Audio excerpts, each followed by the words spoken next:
afternoon, my name is Brent Black, and this is my presentation for the importance of sensitivity analysis in capital budgeting.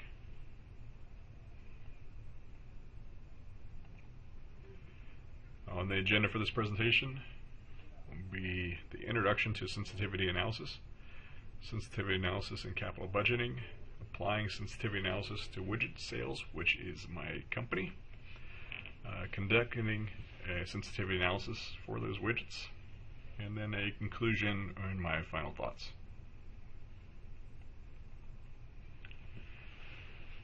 The introduction to sensitivity analysis. What is sensitivity analysis? It's a technique used to evaluate how different variables impact business projections. Basically, if you systematically change one of the most important factors slightly while keeping all others the same, how much will the final result change? And that's basically what you do. You change one thing and see how it scales and changes the rest of your outputs. So quick visualization for you is I was thinking of when I like to make a steak at home.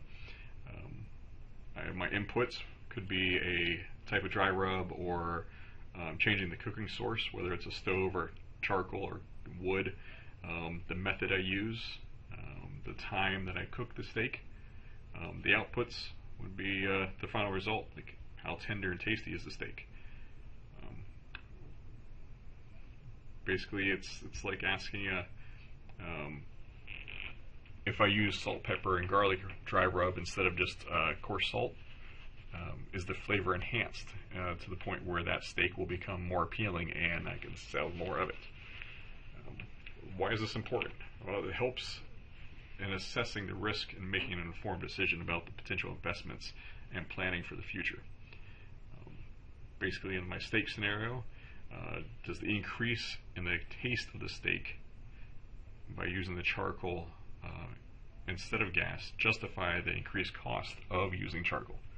So does the output improve enough where it's worth the extra input or the changing of the input?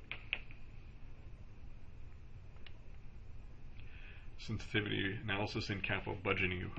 What is capital budgeting, first of all? And that's the process of evaluating long-term investments. Businesses use it to decide on purchasing new equipment or how to expand their operations.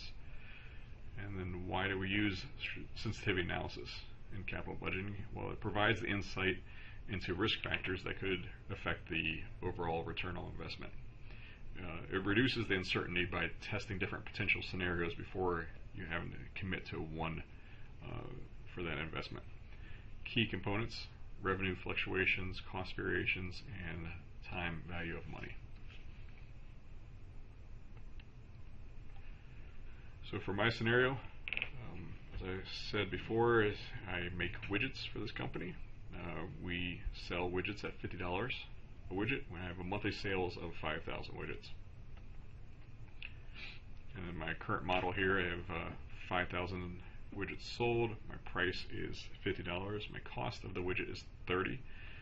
The fixed cost, which could be rent or other costs of the business like salaries, is $40,000 for this scenario. So my total revenue, which is just the price of the widget times the number sold, is $250,000. Total variable cost, which is the cost of the widgets times the number of units sold, which is $150,000. Fixed cost of $40,000 gets brought over. My net profit here is $60,000, which is total revenue minus the variable cost and the fixed cost. So for this scenario, it's $60,000. So then I created a spreadsheet in Excel, and these are the couple tables from that. My assumptions here is, as we showed before, the widgets of 5,000, price 50, cost $30, fixed cost 40,000. Then the profit and loss statement of my spreadsheet here carried over, and I was able to create this table of proposed variables and the price of the widget for the number of widgets sold, and then the third table I have there, I can see which price point the widget would start making profit, and what that profit would be at different sales and price points. So for this one, as you can see, at the $35 price point, doesn't matter if I sell all the way up to 7,000 widgets, I'm still in the red. I'm taking a loss there. At 4,000 units at $40 a unit, I finally break even. If you move diagonally, you can see 5,000 widgets at $50. That's where I'm at that $60,000 net profit. So based on what I'm making now, it's $60,000. If I want to move up or down, this table helps me visualize where I would be.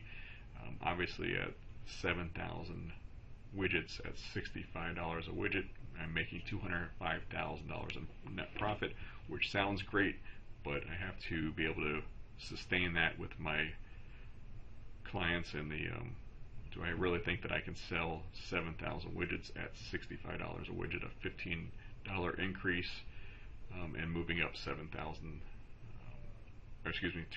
extra units sold a month? That might be unrealistic, so I use this table to help me find that sweet spot and create the profit that I want. Some of the final tips and takeaways here. Decision making. Sensitivity analysis helps with managers and financial analysts evaluate how different variables impact the profitability before we have to commit to that investment. By testing multiple scenarios, companies can make a data-driven and informed choice rather than relying on gut. And then the risk mitigation is the second point here I'd like to make. Sensitivity analysis allows for the preparation of market shifts. Every business decision comes with a certain risk of uncertainty. The sensitivity analysis can act as a risk assessment tool and help companies prepare for worst-case scenarios. So if a cost of materials goes up by 10%, I've already run the sensitivity analysis, and I can kind of plan forward contingency plans and adjust the pricing on the fly.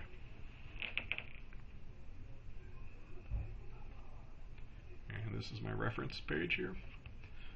Thank you for your time listening to the presentation.